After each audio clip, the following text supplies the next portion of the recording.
तो hey guys, कैसे हो आप सब लोग। Welcome back to my channel AG and I am मांगा। गाइस, आज मैं एक्सप्लेन करने जा रहा हूँ बुक ऑफ एस्पर यानी कि डीमन एम्पायर का एक और बिल्कुल नया एपिसोड, जो कि होने वाला है एपिसोड नंबर 332। तो अब इसीलिए पहले ही वीडियो को लाइक शेयर कमेंट सब कुछ कर डालिए। और जिन लोगों ने भी इसके पिछले एपिसोड को नहीं देखा है, मैंने उसका लिंक वीडियो के नीचे डिस्क्रिप्शन में दे दिया है, आप लोग जाकर के पहले उस वीडियो को देख लीजिए। और अगर देख लिया है तो शुरू करते हैं हमारा ये वाला एपिसोड। तो अब इस एपिसोड की स्टार्टिंग में हमें एल्डर ली को दिखाया जाता है, जो कि जू फेंग से कहते हैं कि स्टीवर्ट जू, जैसा कि आपने हमसे कहा था, हम लोग इंग्रेडिएंट और स्पिरिचुअल स्टोन मटेरियल्स को ढूंढने के लिए गए थे, लेकिन एक न्यू हाउस होने के लिए हमारे पास सिर्फ कुछ ही डोमेन्स हैं। और इसके अलावा जब से तुम एम्परर की वांटेड लिस्ट के टॉप पर आए हो, तब से बाकी की वेसल्स भी हम लोगों के साथ जुड़ना नहीं चाहती हैं। वो लोग हमारे साथ अपना नाम जोड़ करके कोई भी मैस क्रिएट नहीं करना चाहते हैं। तो इसीलिए जैसा कि तुमने हमसे कहा था, हम लोग उनमें से सिर्फ एक 1000 मील बड़ा बंकर बना पाए हैं। ये सुन जू फेंग हंसते हुए कहता है कि बहुत अच्छे, इतनी जल्द से जल्द बंकर का काम पूरी तरीके से फिनिश हो जाएगा, उतना ही ज्यादा अच्छा रहेगा, क्योंकि बाकी की सारी चीजों को तो मैं ऑलरेडी ले आया हूँ। तो कहते ही जू फेंग अपनी स्टोरेज रिंग से सामने की ओर इंग्रेडिएंट्स और स्पिरिचुअल स्टोन्स का एक बहुत बड़ा पहाड़ खड़ा कर देता है और कहता है कि अब इस सब को संभालो और मेरे पुराने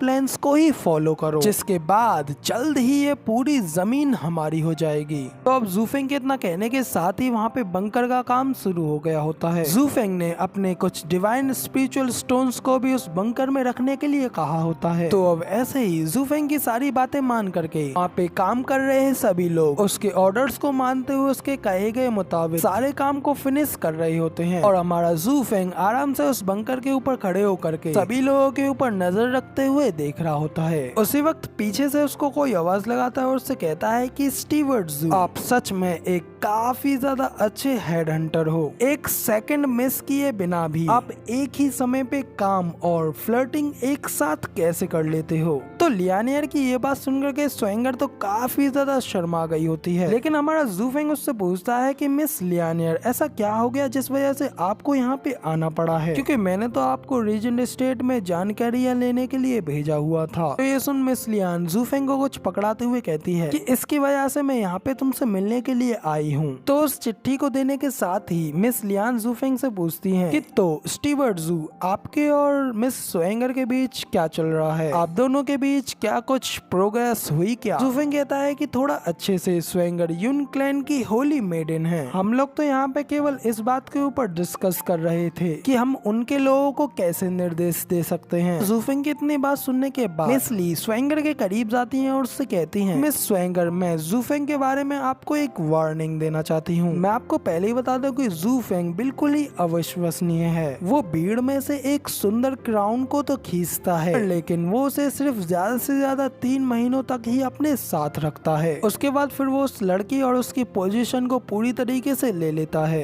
अगर आपको इस बात के ऊपर बिल्कुल भी शक हो तो मैं आपको बता दूं, आपके सामने आपकी ये सिस्टर इस बात का लाइव विटनेस और विक्टिम है। मेरे साथ में भी ये सब कुछ पहले ही बीत चुका है, इसलिए मैं आपको ये सब पहले ही बता रही हूँ। तो अब लियानियर की ये बात सुनकर के जू फेंग भी थोड़ा हैरान हो गया होता है। अब लियान भी जू फेंग को देखते हुए स्वेंगर से आगे कहती है कि तो इसीलिए मैं आपको चेतावनी दे रही हूँ, एक ऐसे व्यक्ति के रूप में जो कि पहले ये सबसे गुजर चुका है। तो अब इसीलिए आप भी इस चोर जू फेंग से थोड़ा संभल करके रहें। तो अब ये सारी बातें सुनकर के स्वेंगर भी लियान से कहती है कि तो इसका मतलब आप भी स्टीवर्ट जू के प्रति थोड़ी सॉफ्ट हैं। लेकिन मुझे तो पहले लगा था कि सिर्फ यंग मिस लियो ही हैं जो कि ये सब करती हैं। तो स्वेंगर की ये बात सुन लियानियर भी अपना मुंह फेरते हुए कहती है कि नहीं, बिल्कुल भी नहीं, आखिर मैं उसकी ओर ऐसे क्यों देखूंगी। तब इन दोनों लड़कियों की कन्वर्सेशन के बीच में हमारा जू फेंग भी आ जाता है और हंसते हुए लियानियर से कहता है कि हाँ, तुम मुझे पसंद नहीं करती हो, इसलिए मेरी पीठ पीछे बात भी मत करो। इतना कहने के साथ ही फिर जू फेंग अपनी एक कृपी सी स्माइल देते हुए कहता है कि तो फाइनली अब रीजेंट स्टेट अपनी चाल चल रहा है, और जैसा कि मैंने प्रेडिक्ट किया था, इन हाउसेस के ऊपर पहले अटैक करना बुरा नहीं है। तो जू फेंग की ऐसी बात सुन फैंगली भी थोड़ा हैरान होते हुए इससे कहता है कि स्टीवर्ट जू, रीजेंट स्टेट उन लोगों के ऊपर कब स्ट्राइक करेगा और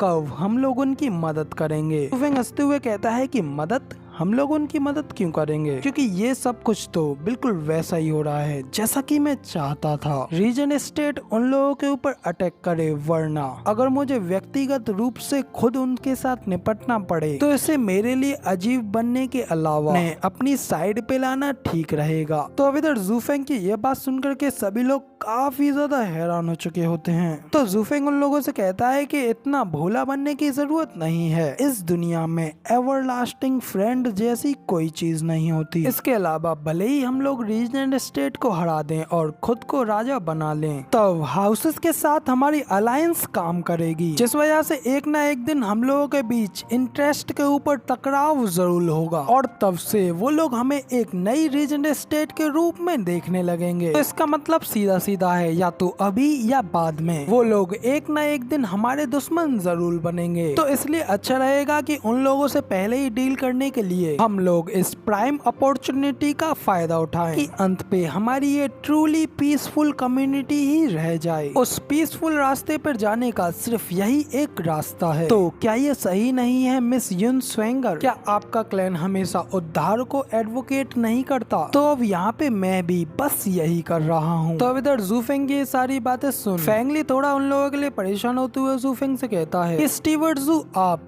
आप सच में उन लोगों की बिल्कुल भी परवाह नहीं करते? तो ज़ूफेंग उससे कहता है कि आखिर मैं उन लोगों की परवाह कैसे नहीं करता? क्या मैं उन सभी लोगों को पूरी तरीके से मिटा देने की बजाय खुली बाहों से अंदर आने नहीं दे रहा? तुम ये अच्छी तरीके से जानते हो कि मेरे अंदर अभी भी काफी ज्यादा कॉन्शियसनेस है। तो इंटेलिजेंस के हिसाब से रीजन स्टेट 3 महीनों में अपनी कार्यवाही शुरू करेगा, लेकिन हम अपने सहयोगियों को 2 महीने बाद सूचित करेंगे, क्योंकि बिना किसी प्रिपरेशन के उनकी हजारों सालों से रखी लेगेसी उन्हें नहीं बचा पाएगी। हालांकि वो लोग अभी भी भाग पाएंगे और हमें ही अपना एकमात्र विकल्प के रूप में चुनेंगे, और चूंकि उसके बाद से वे लोग हमारे घर में ही रहेंगे, तो इसलिए वे लोग हमेशा ही अपना सिर हमारे आगे नीचे झुका करके रखा करेंगे। हम इस अवसर का उपयोग उन्हें एकत्रित करने के लिए करेंगे और साथ ही उन्हें हमारी मदद के लिए सदैव आभारी बनाएंगे। तो मैं बस इतना ही चाहता हूँ कि मैं उनके ऊपर एक एहसान कर रहा हूँ, और इससे अब वो लोग 2 अलग अलग आदमी नहीं रह जाएंगे।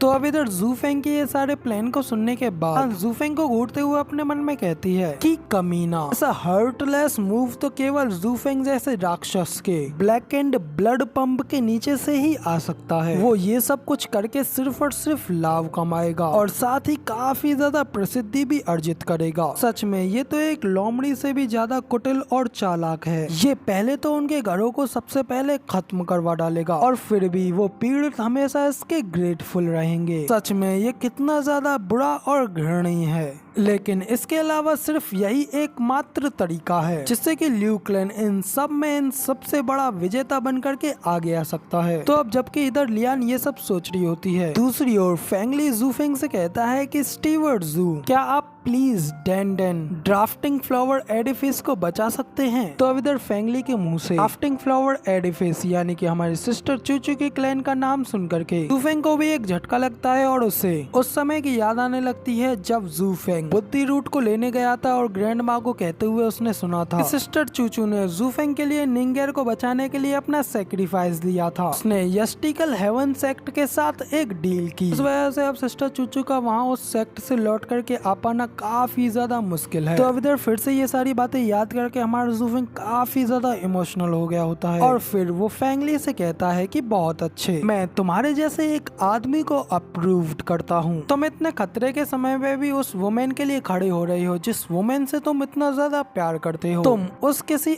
अनमेंशनेबल आदमी की तरह नहीं हो जो कि अपने इस ऐसे स्कैमिंग स्वामी के साथ समय बिताने के बाद भी उसी की तरह इतना ज्यादा निर्दयी और षड्यंत्रकारी हो जाए। इतना कहने के बाद फिर ज़ूफेंग वहाँ पे कुछ देर के लिए बिल्कुल शांत खड़ा हो जाता है। इस वजह से भाई वो दोनों लड़कियां तो वहाँ पे शांत खड़ी हो जाती हैं। फेंगली भी अपनी आंखें बंद करके यही सोच रहा होता है कि भाई आज तो मैं गया काम से। लेकिन कुछ देर यूं ही खड़े होने के बाद जब फेंगली के साथ कुछ भी नहीं होता है तो वो आंखें खोल करके ज़ूफेंग की ओर देखता है। तभी ज़ूफेंग उससे कहता है, ड्राफ्टिंग फ्लावर एडिफिस को मेरा ये संदेश भेज दो कि वो सभी लोग जल्द से जल्द अपनी जगह को खाली करके ल्यू क्लैन में आ जाएं और जहाँ तक कि उन दोनों बाकी के दोनों हाउसेस की बात है तो उन लोगों को 2 महीने बाद ही बताना है। इतना कहकर के जू फेंग वहाँ से तेजी से चला जाता है। देख करके फेंगली भी काफी ज्यादा खुश होते हुए कहता है कि स्टीवर्ट जू आपका बेहद बेहद शुक्रिया। तो गाइज इसी के साथ हमारा ये वाला एपिसोड यहाँ पे कंप्लीट हो जाता है। तो अब गाइज वीडियो पसंद आई हो तो वीडियो को लाइक कर देना और चैनल पे नए हो तो चैनल को सब्सक्राइब कर देना और अगर वीडियो ज्यादा पसंद आई हो तो अपने किसी साथी को शेयर जरूर से कर देना। मैं ऐसी अमेजिंग वीडियोस को लाता रहूंगा। शुक्रिया।